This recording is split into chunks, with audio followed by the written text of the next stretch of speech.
እንደምታዩት እንደሰማችሁት ድምጽ ብቻ ነው ያለው። ይሄ ቴሌቪዥን ሲደውሉልኝ ስክሪን ተበላሽቶ ስክሪን ቅያር አለ ወይ ብለው ነበር የደወሉልኝ። እኔ ግን እስኪ መጀመሪያ ካልወደቀ ቼክ ላድርገው ብዬ ቤታቸው ድረስ ሄድኩኝ።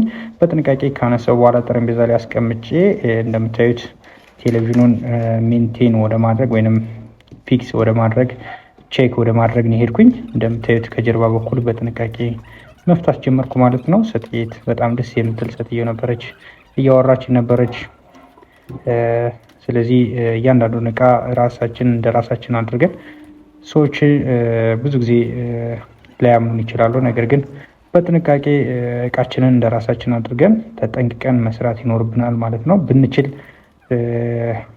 ሰርተን ባንችል ደግሞ ካለው ችግር ሳናብስ ለሰዎች አቃተን ብለን መስጠት ይኖርብናል። ምክንያቱም አንዳንድ ባለሙያዎች ሰርታችሁ የማየው የሆነ ችግር ስሩ ተብላችሁ ተጨማሪ ችግር አምጥታችሁ ታስቀምጡታላችሁ ማለት ነው ቴሌቪዥኑን። ስለዚህ ቴሌቪዥኑን በጥንቃቄ ከፈታን በኋላ እንዲሁም ሜጀር ካደረግነው በኋላ ባክላይቱ ችግር እንዳለበት አውቀን ቴሌቪዥኑን እንደምታዩት ቴሌቪዥኑን ሰርተነዋል ማለት ነው። አሁን ሰርተን ጨርሰናል። የተበላሸው ይሄ ባክላይት ነው። ባክላይቱ የተቀየረለት የኤልጂ ነው። የሌላ ቴሌቪዥን ነበር የተቀየረለት። ምክንያቱም ከዚህ ቀደም አሰርተውት 2 ሳምንት አልቆየም ሲበላሽ።